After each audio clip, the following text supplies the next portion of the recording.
Good morning and welcome to the MAP Talk. I'm Jennifer Pullen, the Making Action Possible MAP Program Coordinator and a Research Economist in the Economic and Business Research Center.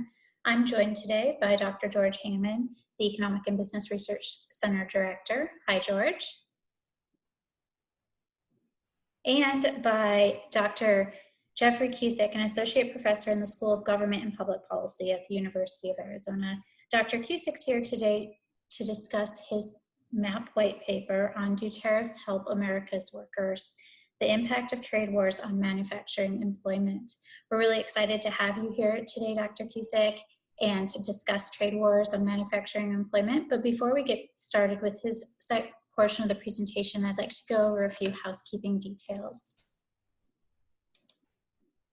The MAP Talks will be recorded. We will publish them on the MAP website later this afternoon. If you find the talk interesting, we encourage you to share it with your colleagues. We'll also send out an email with a link to that recording. Everyone will be in conference mode, meaning that you'll be muted. Everyone will be muted except the presenter. And we encourage you to ask questions during the presentation, and we would like you to do that by using the chat box at the bottom of your screen. If you click on that chat box, you'll be able to send a message directly to me, and I will ask those questions that I received to Jeff at the end of the presentation. You may also send me emails you may also send questions directly to my email at jknipe@arizona.edu. We'd like to thank the MAP sponsors and partners who make events like today possible. Our sustaining sponsors include the Tucson Electric Power, Thomas R. Brown Foundation, and the Freeport-McMoran Foundation. Our partners include the Community Foundation for Southern Arizona, Pima Association of Governments, the Southern Arizona Leadership Council, Sun Corridor, and the University of Arizona. Without these sustaining sponsors and our partners, the MAP dashboard would not be possible. So thank them for their support. We also have a partnership with the Arizona Daily Star. They publish 2 MAP features in the paper each month. They publish a business economic related feature the last Sunday of the month on the front page of the business section, and they publish a health related feature on the front page of the health section the first Monday of each month. I encourage you to look for those in the Arizona Daily Star. And the MAP dashboard, many of you know, has 36 core indicators that we explore a wide variety of socioeconomic indicators across 6 different categories like economy, workforce and demographics, health and social well-being, infrastructure, education, and quality of place. But in addition to those 36 core indicators, we write 2 feature articles each month. One of those we're going to discuss today, Dr. Cusick's going to discuss today, and that was a white paper that we commissioned, MAP dashboard commissioned on Do Tariffs Help America's Workers? So we commission white papers from the University of Arizona faculty, but we also write multiple articles in-house at the Economic and Business Research Center. Either George, myself, or one of our other colleagues in the center write articles on a wide variety of topics related to Southern Arizona. There's a few examples here of recent articles that we've published on the MAP dashboard. We've had articles on food insecurity, COVID-19's impact on food insecurity for children, how renters fare in terms of housing affordability, how housing affordability varies significantly by income in Tucson. Here's an example of another white paper that we published on the MAP dashboard, the potential for water independence in Tucson's communities. We have community spotlights that highlight how various organizations in Southern Arizona use the MAP dashboard. And if you use the MAP dashboard and you're interested in being highlighted on the website, please reach out to me and we can discuss how to do that. And then we also write a couple articles each year at the city level. So we have information for the Southern Arizona cities and towns and how they can compare across a variety of economic indicators like educational attainment and poverty. I encourage you to check out all of our feature articles. You can find them archived in the library on the MAP dashboard. To get to the library, if you go to the home page and look just below the search bar, you'll see a link to the library there, and you can find all of these archived articles. I encourage you to engage with us. So I know many of you probably heard about the Map Talk today through our newsletter. If you haven't signed up for our newsletter, it's a great way to stay up to date on new data releases, new articles, and webinars. We send out approximately 2 emails each month with new information from the MAP dashboard. If you go to the bottom of the MAP website, you'll find this subscribe for updates box and fill in your information, and we'll add you to our mailing list. And then more recently, we've added high frequency data to the MAP dashboard to track the impact that the COVID-19 pandemic is having on Tucson and the state. And if you see here this icon, if you go to the bottom of the MAP homepage, again, right near where you find subscribe for updates, and click on this, it will take you to that most recent high frequency COVID-19 update. And we are updating that every couple weeks on the website. And then before I turn it over to Dr. Cusick, I just wanted to mention that we have a couple additional resources in the Economic and Business Research Center that many of you may find interesting. One of those is Arizona-Mexico Economic Indicators. This explores data for the border economies in Southern Arizona and in Sonora. So that website here is listed here, is azmex.eller.arizona.edu. And then lastly, if you're interested in the economic type data, I encourage you to visit the award-winning Arizona's Economy. You can find a wide variety of articles here on Arizona's economy and Tucson and the Phoenix metropolitan area as well. And with that, I would like to turn it over to Dr. Cusick. We're really excited to have you here with us today and to talk about your white paper. So I'm going to stop screen sharing and let Dr. Cusick share his screen. Thank you so much, Jennifer. I really appreciate the opportunity to speak with folks this morning, and I appreciate making Action Possible's commitment to this project. Hopefully everyone can see the screen that I just shared with you. As Jennifer just said to you a moment ago, I'm going to talk to you a little bit this morning about some research into the extent to which recent trade protection affects America's manufacturing workers, and we're going to look a little bit at some national trends, but also have an eye specifically toward Arizona's economy and Southern Arizona in particular. So by way of very brief overview of what we're going to talk about today, I'm going to introduce what I think is an important and straightforward empirical puzzle. That is, how well are manufacturing workers doing in this country and in the state of Arizona generally. We're going to briefly summarize the data collection effort behind the results that I'm going to show you.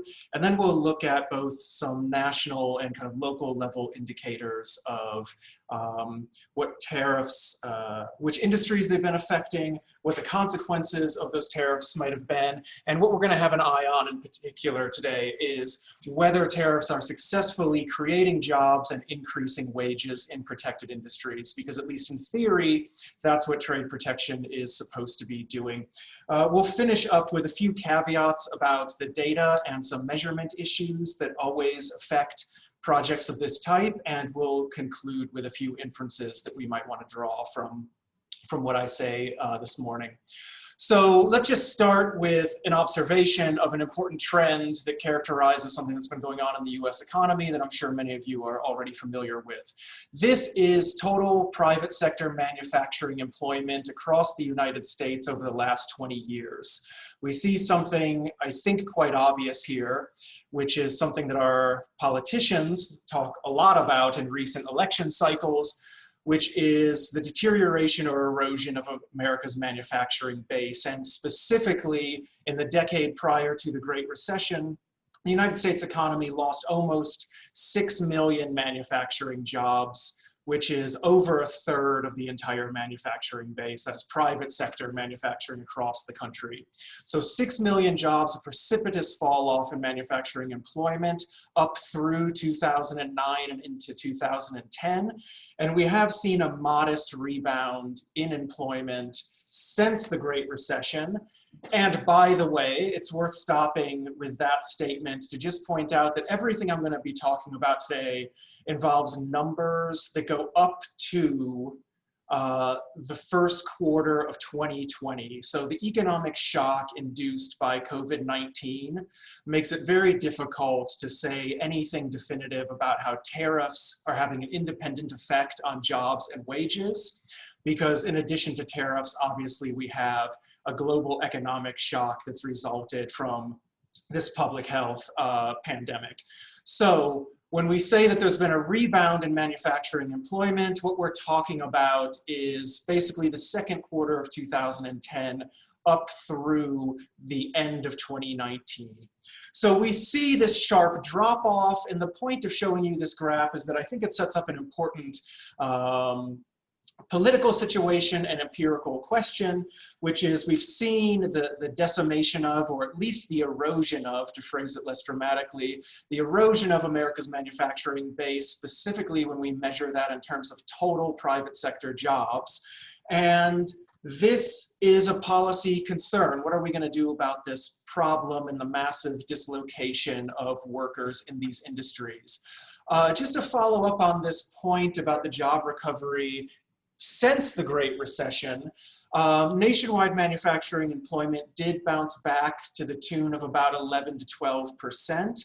Arizona's economy actually outpaced the national average. Manufacturing jobs in Arizona grew by almost 20%. And Pima County numbers are there for you, about 4,000 total jobs, or about 15.5 to 16% growth. And that's from 2010, again, through the end of 2019, start of 2020. So we have seen this rebound in manufacturing jobs, which some people have pointed to say manufacturing is actually doing better these days. But of course, we know that the modest gains in the last 9 to 10 years before the COVID shock, those modest gains don't make up for the steep losses in the previous decade in the lead up to the Great Recession. So from the year 2000 to 2020, we're still down about 4.5 million jobs nationwide. So again, this is a policy problem that we're all keenly aware of. One of the things that it's created, many observers believe, is a populist backlash against economic globalization and decades of pro-global policies coming out of the White House. It's worth observing that every president for basically the last 75 years up into our incumbent, every president, for either Republican or Democrat, has within reason liberalized the US economy and encouraged economic globalization. And so when we look at this sharp drop off in manufacturing jobs, we see this upswing in political sentiment that that's been a mistake and that globalization has failed to serve America's interests, or more precisely, has left some of America's workforce behind. So global market competition and the kind of great promise of free trade and economic globalization, that great promise has in some way been broken. When you look at these numbers, at least that's the political rhetoric around this that we've seen. So we have this problem on our hands. Over 20 years, 4.5-ish 4.5 million manufacturing jobs lost across the country. What is the policy solution to that problem? Well, one traditional policy solution to job loss, especially in manufacturing, is the introduction of trade protection, and specifically the increasing of tariffs to create a shell around the US economy. And those tariffs are designed, of course, to insulate domestic firms from fierce, unforgiving foreign competition. So this question motivating this project then, that's a long way of saying that there's a simple question behind this, I hope, which is, do tariffs work? We've lost millions of manufacturing jobs. We might care about the welfare of those workers. It's not that we might care, we ought to care about the welfare of those workers. So are tariffs the most prominent policy solution to this problem under the current White House? Are those tariffs improving worker welfare on average around the country and in the Arizona economy in particular? There's reasons to think that they should. So if tariffs work according to plan, and of course the economists with us this morning will immediately realize that there's flaws in this logic, but at least the political idea here is that tariffs are supposed to reduce the volume of cheaply priced foreign goods flowing into the United States. that's going to effectively shift demand away from consumption of cheaply priced foreign goods, away from foreign goods to buying more American-made products and services. And as demand increases for American-made goods, that's going to speed up the assembly lines, reopen the factories, send the workers back to the line, so to speak. And hopefully, that means job creation, and if all is going according to plan, then wages should be increasing as a result of trade protection as well. So the idea here, I think, is straightforward. The White House has justified an increase in tariffs, especially tariffs that target Chinese imports in particular, claiming that this is a way to do a large number of things, including rebalance the trade deficit, confront intellectual property theft, confront currency manipulation. But behind all of those motivations for the current trade wars is this idea that trade protection ought to boost jobs, increase wages, improve the livelihoods of America's eroding manufacturing base and the workers who have been dislocated in recent years. So that is the question that we want to take up today. Are tariffs associated with an improvement in worker welfare? And what we have in mind when we say worker welfare is two things specifically this morning. One of those is just simple job creation. Is there an uptick in jobs in protected industries?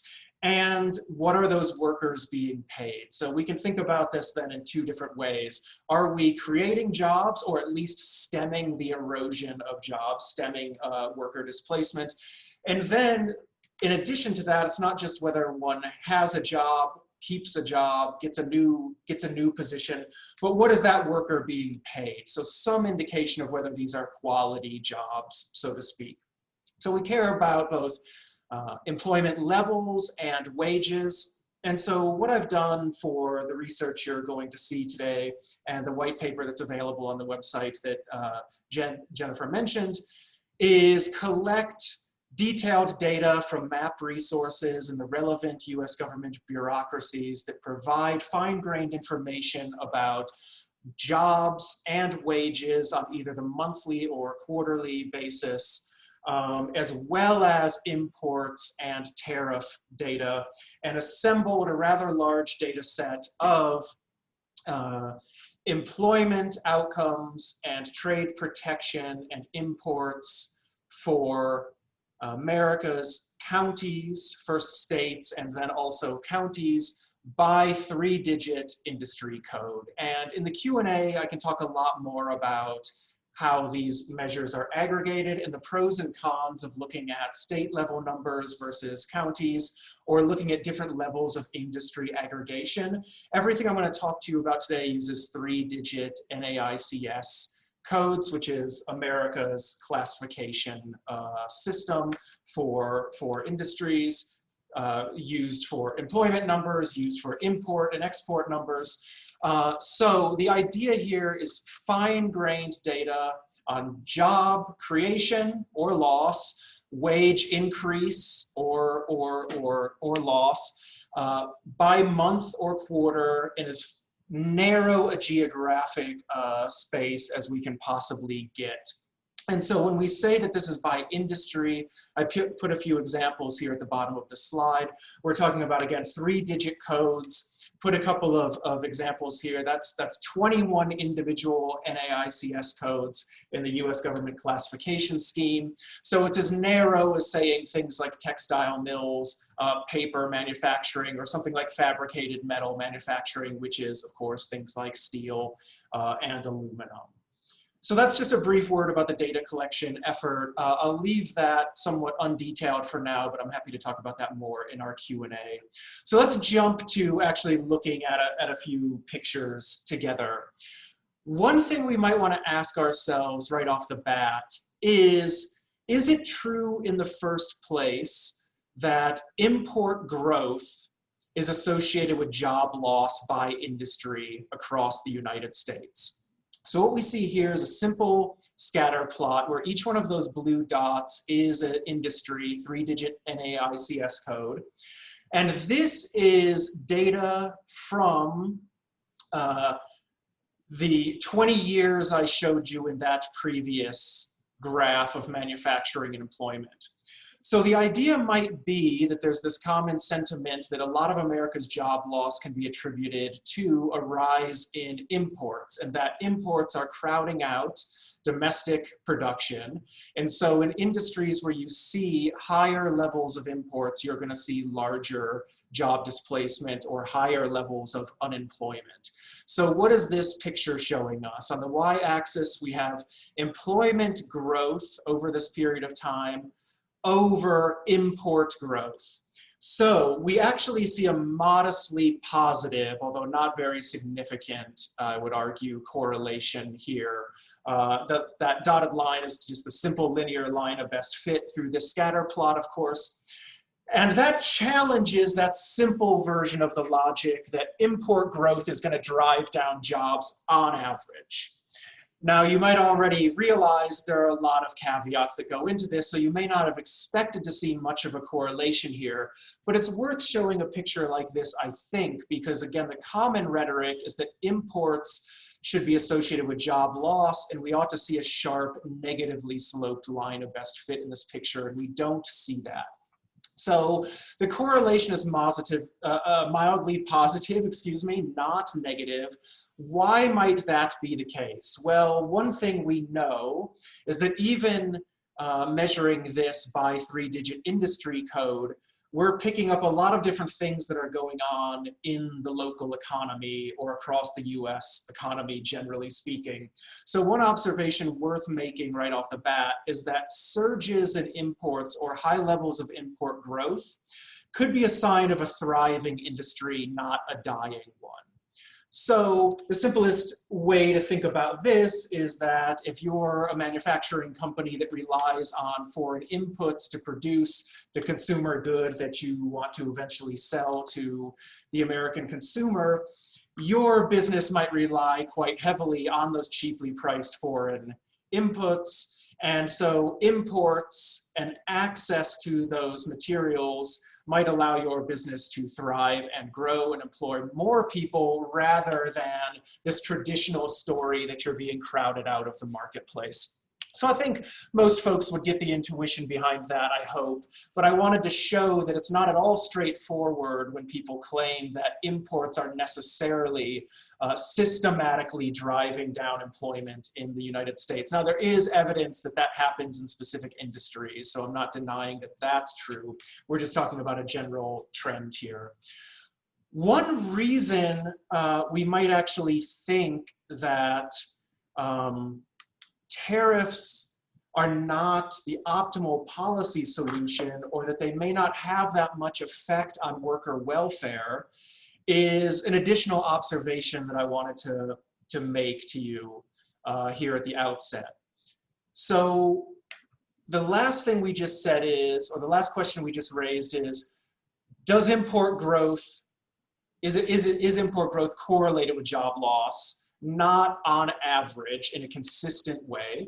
The other thing we might want to ask is, well, then do tariffs even have a significant effect on reducing the importation of foreign goods from the global marketplace? Because again, we said the political logic behind tariffs is that it's supposed to eventually help America's manufacturing workers by first and foremost stemming the inflow of cheaply priced competition, that is, foreign goods that crowd out America's production.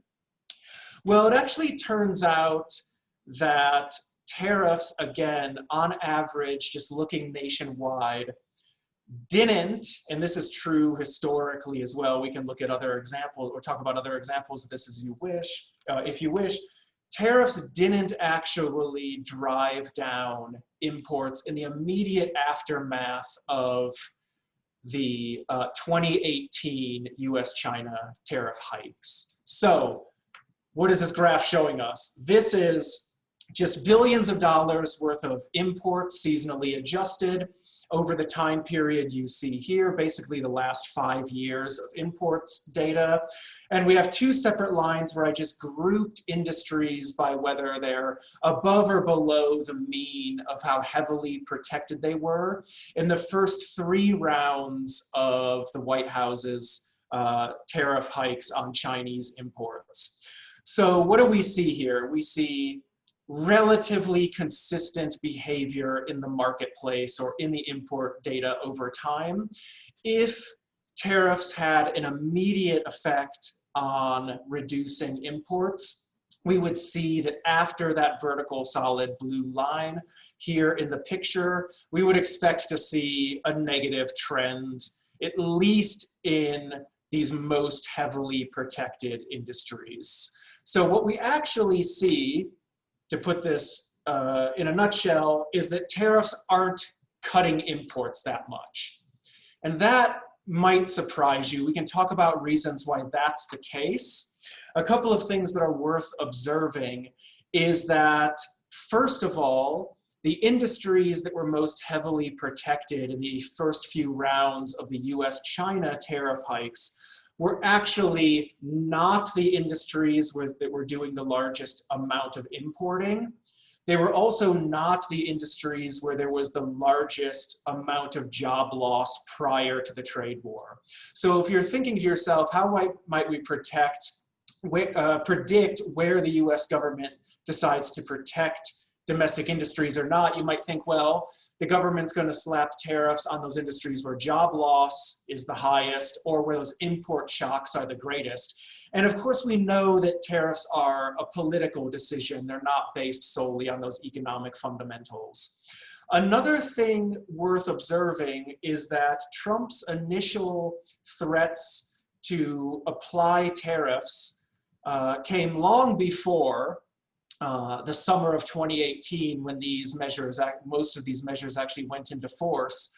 And so what we actually saw in a few industries were increases in imports rather than decreases. And steel is an example of that. So when Trump was threatening to protect America's steel industry, many of America's producers who rely on steel as a vital input into what they make were trying to ramp up supply in anticipation of a price hike resulting from the tariffs. So again, all we're trying to say here is that tariffs don't actually look like they're doing that good of a job meeting their kind of ticking the first box of their political logic, which is stemming the inflow of imports. So that brings us kind of to one of the major punchlines here, which is tariffs aren't doing that much to stem imports. Imports, we've said, aren't necessarily correlated on average with job loss, although obviously they matter for a few specific industries that we can talk about. And so when we look at the effect of tariffs on job creation, this picture is showing us job growth from the summer of 2018, the introduction of the first round of the US-China tariff hikes. This is the summer of 2018, again, through the end of 2019, job growth over the intensity of protection. So this is the number of product lines that were protected by America's tariffs. And what do we see here? Well, if more heavily protected industries were growing jobs at a faster rate, then we would see a steep, positively sloped line of best fit through this data. So we don't see much of a result here at all. And again, this is national averages. Each blue dot in this picture is an industry, something like fabricated metals, something like textiles, something like beverages, something like chemicals manufacturing or electrical equipment. I can actually show you who a few of the outliers are in this picture while we're talking about this. The chemicals manufacturing industry was one of the largest recipients of tariff protection in the first few rounds of the trade war escalation. So they're way out there in terms of this one measure of the intensity of how heavily protected that sector of the American economy is. Beverages were less heavily protected, but their employment grew at a faster rate than most other industries. So the idea here is that these plots so far might look somewhat underwhelming to you, but that's in a certain respect the point, which is that these trends are very noisy, these correlations are weak. We know that there's a lot going on in the international and the domestic economy that go into job creation, that go into how many imports are flowing into the United States. But the effort here is really to just interrogate those kind of core principles, again, that are the political logic behind tariffs. Do tariffs stem imports? Do tariffs lead to job creation? And these scatter plots suggest that the evidence for that, at least in the year and a half that we can observe the effect of the trade war prior to the COVID-19 shock, at least in that year and a half, we don't see much of a result. Now, again, we'll talk about some caveats when I wrap up in a few minutes, but as I've just pointed out, we really only do have about 5 or 6 quarters of economic data to look at before COVID-19 really complicates our measurement of these relationships. So what I'm showing you right now may not be convincing to you because you may not think enough time has passed to see the real welfare effects of import growth, of tariff protection, of changes in employment in the domestic economy. And that criticism would be entirely fair. We'd ideally like to see a few more years of data. So this, again, is nationwide, and it's showing us a very modest, basically null effect, associating the intensity of protection with job growth. I'm not going to show you the wage graph in the interest of time, but it looks very similar to this. One additional thing to say about measurement here that many of you may be already identifying is this graph measures intensity of trade protection as the simple count of, again, product lines within these sectors, within the official US classification scheme, product lines that got a tariff. That's not the only way to measure intensity of protection. So we could weight this by trade, we could weight this by how large the tariff was, we could adjust this for the share of product lines in a given industry that received tariff protection. There's lots of different ways we can measure this. I can tell you that just in the interest of time, changing the measure here on the x-axis doesn't change the lesson that, or the inference that comes out of this graph. Okay, so those were just some general nationwide trends that I thought would be worth talking about. Let's shift this to what probably interests most of you a little bit more, which is the local perspective, talking a little bit about Arizona in particular. A few things to observe about Arizona. And some of this information you can get from the US Chamber of Commerce website, which has a really interesting data tool on it that measures the impact of the trade war by state around the United States. And of course, the Chamber of Commerce has a particular point of view about the trade war. But what they've tried to do is quantify how much tariffs impact local economies, or how much states really have at stake in the trade war. So our own effort to do that starts with a few observations. One is that the state of Arizona is basically right in the middle of the pack nationally in terms of just how much it imports by volume. And it's in the lower half of the country in terms of trade openness, which is just a measure of total trade divided by the size of the state's economy. So you might look at these numbers and say, well, actually, maybe trade isn't that important for Arizona's economy on average, or at least it's not as important relative to other states in the US that are doing a lot more trade or are exposed to much deeper import penetration. That's probably not the right conclusion to draw from those first 2 lines of this slide, because it is true, nevertheless, that the Arizona Governor's Office and the Chamber of Commerce has reported that over 700,000 jobs in the state of Arizona are in trade-related industries, which is about a fifth of all of Arizona's private sector employment.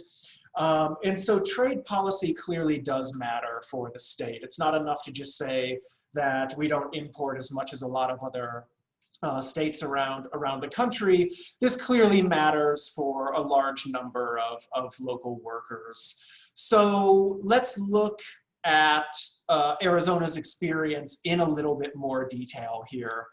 One thing to notice is that even if the state of Arizona isn't one of America's leading importers, the vast majority of Arizona's primary imports were implicated in the early rounds of the trade wars. So over 80% of Arizona's total annual imports are in product lines that were named in or protected in the first waves of the US-China trade war.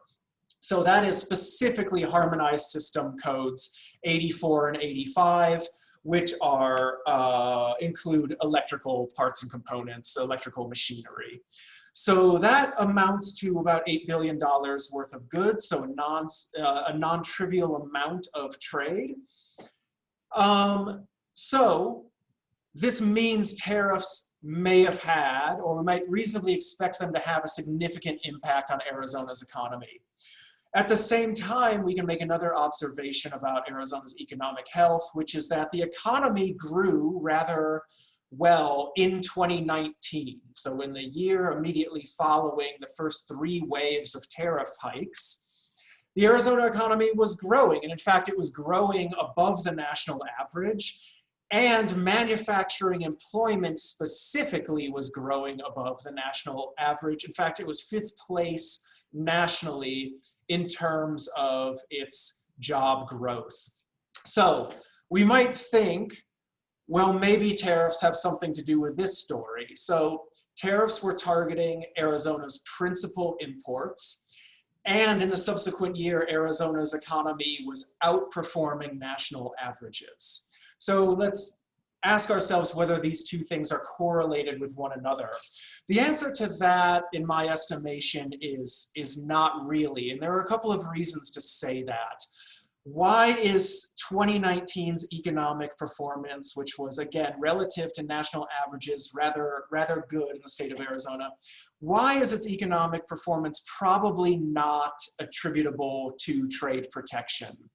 Well, one reason that that's probably true is that, first of all, Arizona's overall GDP growth was driven largely by growth in the services sector, not in manufacturing and not in those industries that enjoyed the highest intensity of trade protection.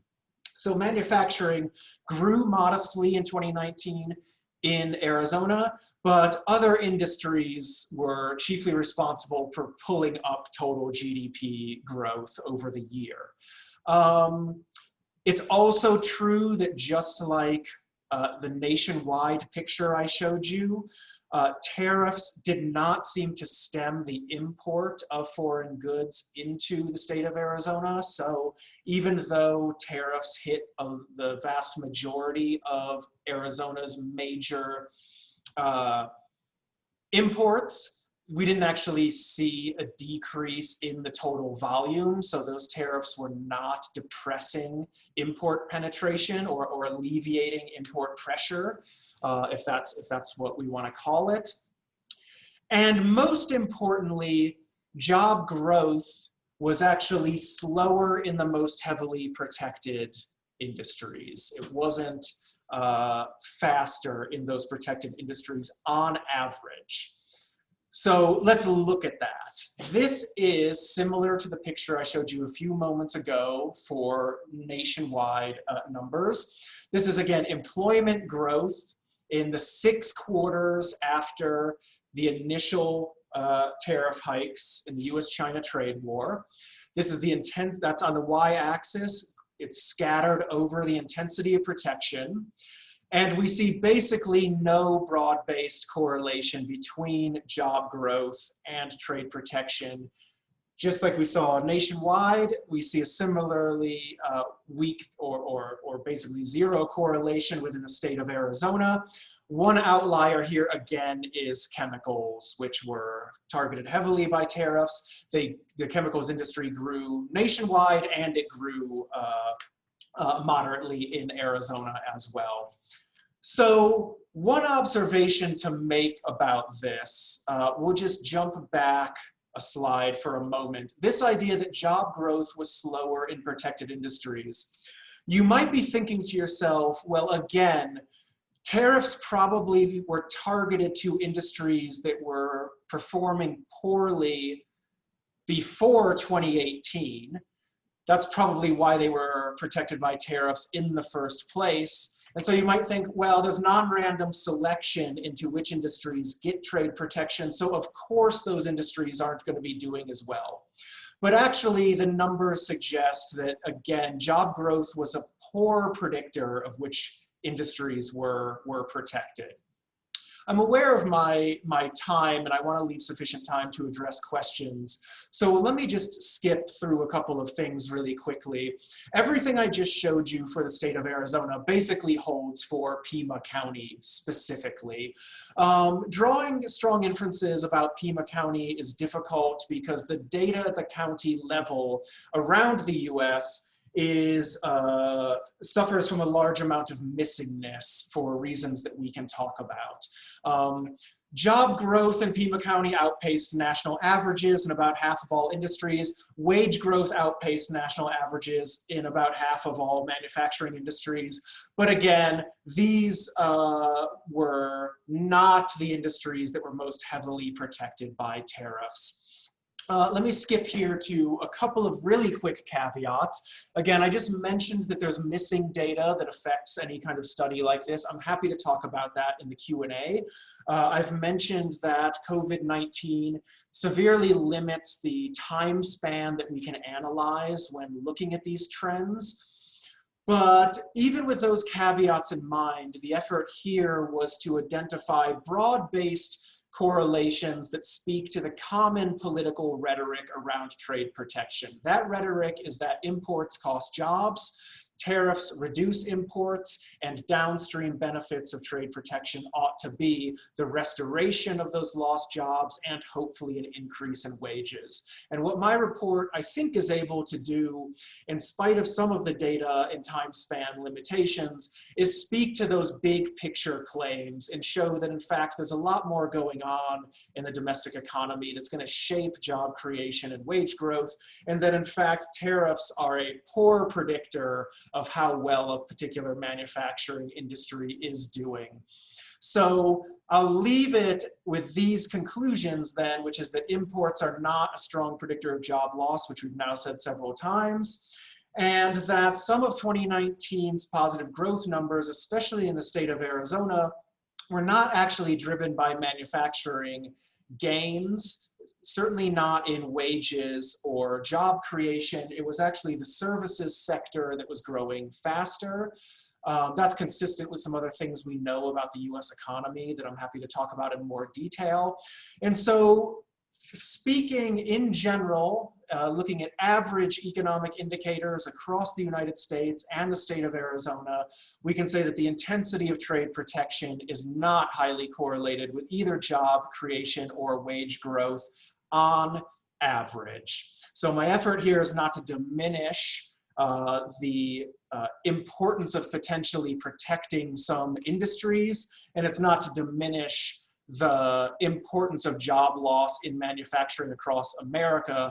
The idea here is to actually take those policy problems very seriously and to think about, well, if tariffs aren't working, what policy solutions might actually offer a better alternative? So that's, I think, the relevant question on our hands, and I am going to stop there and answer some questions. I apologize for going just a couple of minutes over time.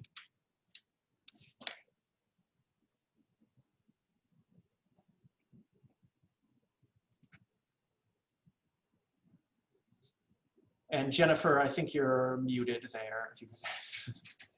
Thank you. Sorry. Yes, I was muted there. Thank you so much, Jeff. That was wonderful. We have several questions today. So I'll start with the first question here, and this is related to the national perspective slide. And I think it would be applicable to the local perspective slide as well, and that is which industries are showing losses in job growth as a result of the tariffs? Sure. So there is, let me see if I brought that. That's growth by industries, this is Pima County. Let me actually just show you Pima County for a minute, because that's probably of interest to a number of you. And I will point out that most of what's happening in the Arizona level and the Pima County level actually pretty much matches what's happening at the national level. What this chart is showing us is, again, those 3-digit NAICS codes by industry. Put the industry description in here.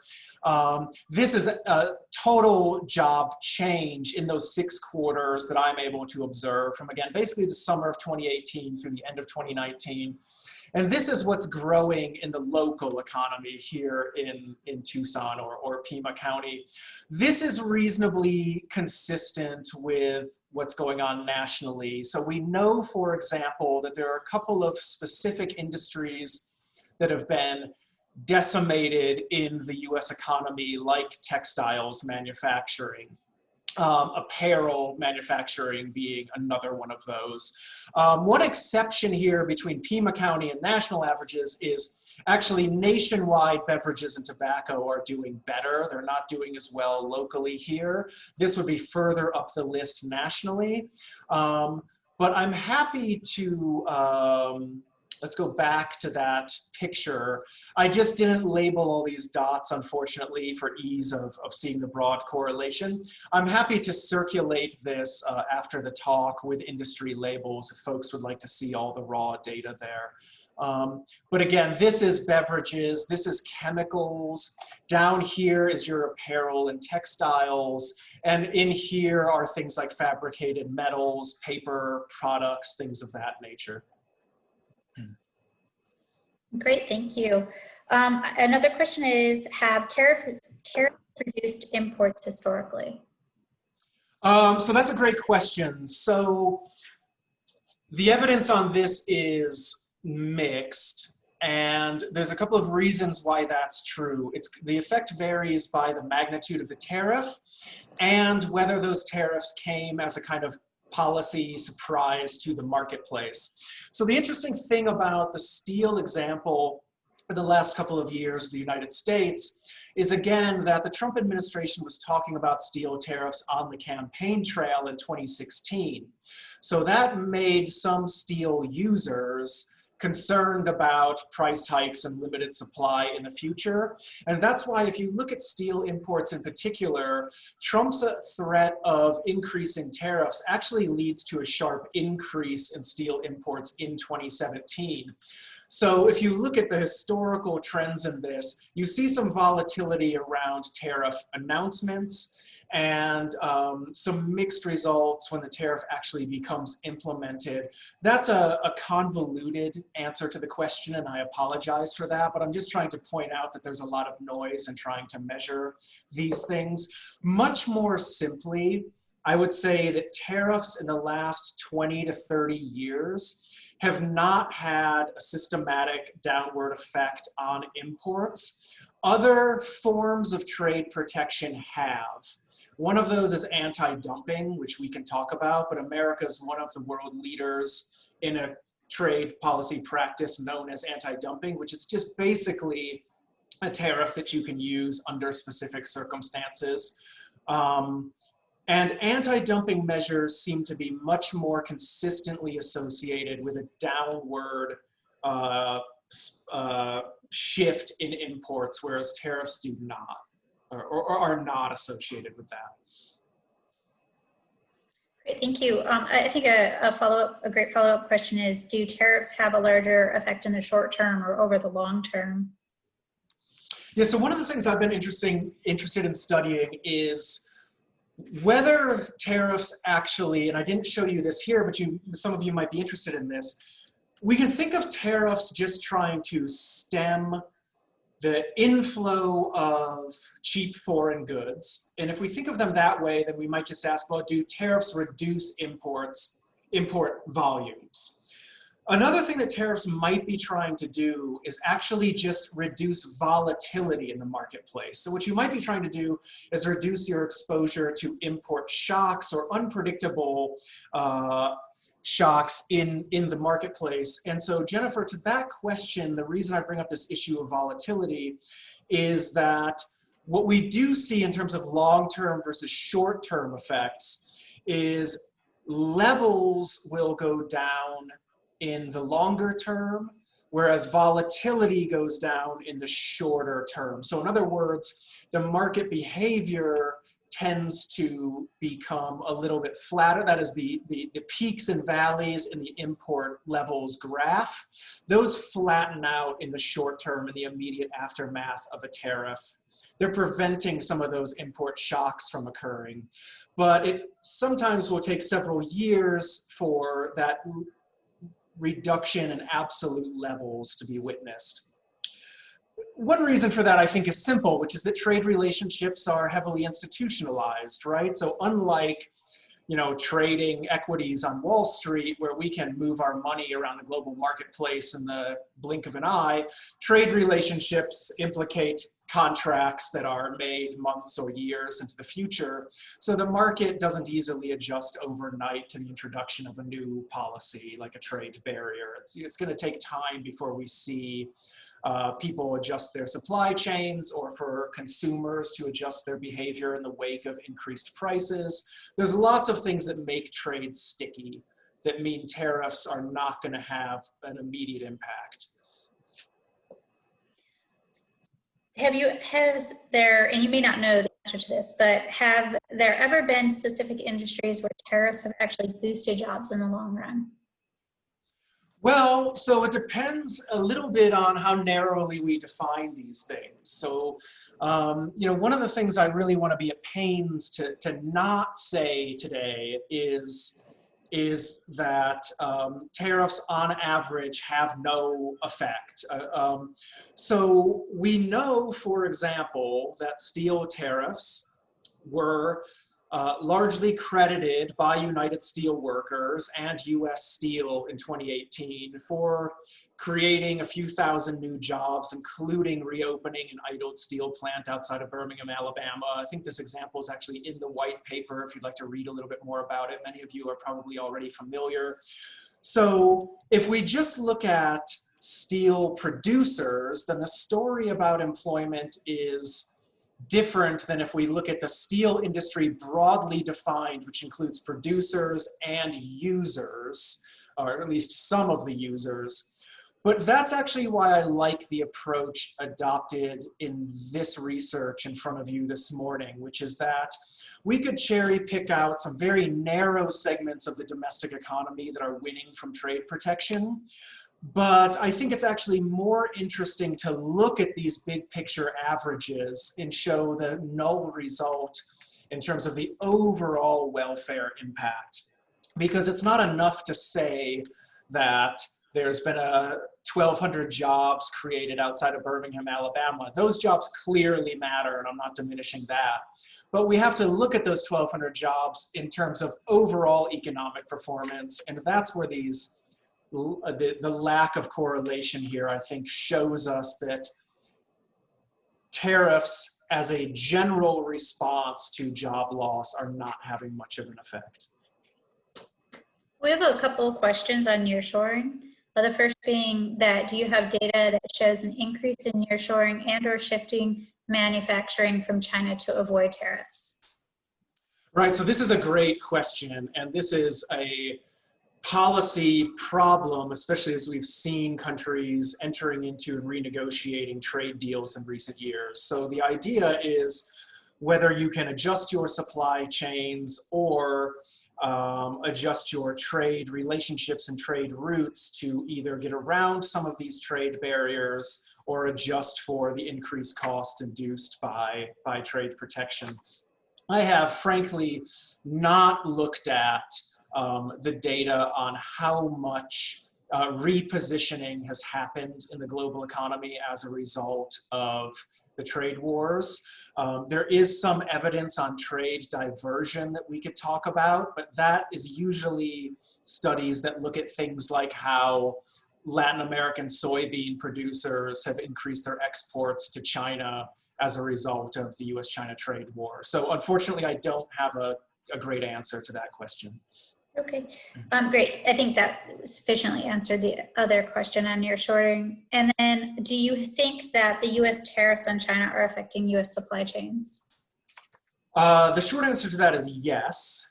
Soybeans, again, being an example of that. That's less a supply chain story, but what the soybeans example teaches us is that trade retaliation matters and that trade diversion is happening, and that there have been some interesting surveys of industry associations and business leaders across America, and some pretty stunning statistics in terms of the volume of respondents who claim that they're looking for new market opportunities in other countries where they had previously relied on China. And by the way, this is something that I can only imagine is accelerating in the context of the COVID pandemic, because the shock that we've seen to the global economy as a result of this public health challenge to us all is a real question being raised over the existing reliance on a few specific supply relationships around the world, in particular our relationship with China. So shifts are definitely happening. I don't know as many industry-specific examples of that occurring as I might like. Great. So a follow-up question regarding trade with China is there evidence that the U.S. tariffs on China have contributed to higher prices in the U.S.? There is evidence of that. We've seen industries talk specifically about that. Or I should say specific firms, solar panel manufacturers, solar panel users, and solar panel industry associations have talked about this. Appliance industry associations have talked about this. Steel users have talked about this. Apple itself famously cautioned shareholders against the effects on Apple stock a couple years ago of increased prices as a fallout from the US-China trade war. Apple's been doing well this week, so we can ask ourselves whether that has actually affected their share price or not. But absolutely yes, there have been lots of industry associations and specific firms talking about prices increasing as a result of trade protection. Okay, going back to that national perspective and local perspective graphs that you showed, we have a few additional questions that came in. And one is, do you think, and this is in regards to the local perspective graph, do you think that the lack of job growth in protected areas could be a byproduct of reduced trade that resulted as counter response to our tariffs? Yes, so let me just think through the logic of that for a second. The short answer to that is yes, if the idea is, again, that actually, there are two ways to think about this. One is, again, the possibility that imports are actually stimulating domestic business or growth. The simplest way to think about this idea, I think, is a company like Walmart, right? So Walmart does what? It thrives on selling to the American consumer cheaply priced foreign stuff. So if we wanted to say imports hurt American business, then you might say, well, Walmart is entirely import dependent and they thrive on access to cheap foreign-made goods. I think we can take that Walmart example and extrapolate it to a lot of other industries or specific firms around the United States and in Southern Arizona, and say there are lots of people who rely on access to cheap imports to do business. So in answer to the question, what I'm trying to set up is this idea that diminished or severed trade relationships could be stunting job growth in those industries that need those imports to do what they're trying to do. That is, use cheap foreign steel to make tractors, for example, or airplanes, or they need cheap textiles to make apparel, or whatever that story might be. It's absolutely the case that disruptions in our trade relationships are going to stunt growth, rather than, again, that traditional logic, which is that you reduce imports, you shift demand to American-made stuff, and you see job growth. It's just simply not that. That's just not true on average across the economy. And in regards to that local perspective graph, we have a very specific question, and that is do you have any insight into why the chemical industry is an outlier? So the chemical industry is a really interesting case. Why is it an outlier from a policy perspective? In other words, why was the chemical industry able to secure such comprehensive tariff protection? That's something I've actually been doing some reading about recently. It interests me, and I don't have a definitive answer to that yet. But I will say something to just repeat a caveat in these pictures. So again, I still have the national one up on the screen here. We can skip to the local one. Part of what's shaping the look of this picture is, again, this is just a count of the tariff lines that were named in the waves of, the product lines that were named in the waves of tariff increases. And the chemical industry also just has more product lines to name than some other industries. But it is also true that as a share of product lines, they're more heavily protected than anyone else. Why that's the case is an important political question, and I don't have a great answer to that. Great, and we have two kind of wrap-up questions. The first being, are there other reasons for the loss of manufacturing jobs besides trade? Well, famously, one of them, I think, is automation. So the economists who spend a lot of time measuring how much free trade is to blame for job loss, there's really compelling evidence that free trade is at least partly to blame. So I don't want to be mistaken as somebody who denies that claim.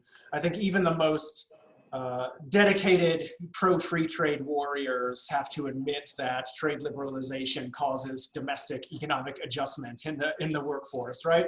So folks like David Autor famously have written a lot about the China shock and show pretty definitively that free trade can drive down jobs, but automation is also one of the major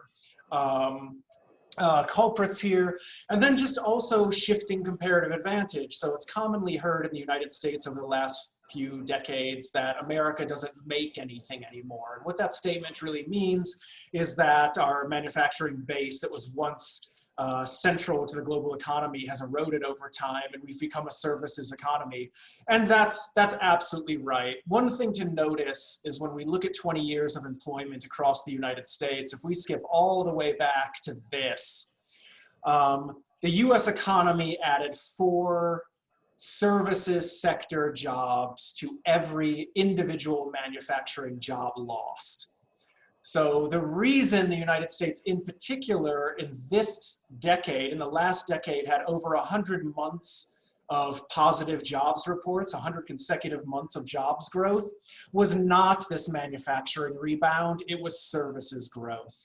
That's a little bit off of what you asked me, Jennifer, but the point I'm trying to make is that free trade is costing some manufacturing jobs, but you could also argue that it's fueling services job growth, and the services sector has absolutely exploded in the US over the last 20 years. Great, and then our last question, and a great kind of wrap-up question is, if tariffs don't work, what is the best way to address unfair trade policies? Well, I think that there's a couple of different answers to that. One thing worth pointing out is that even if we accept that trade protection can work in particular instances, I think it's a mistake that the United States has done this unilaterally. And we could talk about that in much more detail, and I know we don't have time to get into that, but we could look at the White House's worries about things like intellectual property theft. And if you take that concern seriously, which I think we should, what you would find is that the EU also cares about this, Canada cares about this, Japan cares about this. A lot of America's traditional and strongest trade partners and allies also care about intellectual property theft. They care about the erosion of manufacturing job loss. They care about many of the same issues. And I think that a policy approach that actually brings on board countries with similar interests is better than a unilateral trade war. There's also already a legal architecture in place to address our policy concerns. That's called the World Trade Organization. But we've seen an administration that, for a variety of reasons, and this is not even necessarily a criticism of Trump, the US government has been critical of the WTO for at least a decade. But we've seen an administration that's attempted to strip legal teeth out of international economic law, potentially at a time when stronger, sharper legal teeth are needed the most. So I would argue for a more cooperative approach on the global stage. In terms of domestic policy solutions, I think I'll just leave it at saying that we failed to redistribute the gains from trade effectively.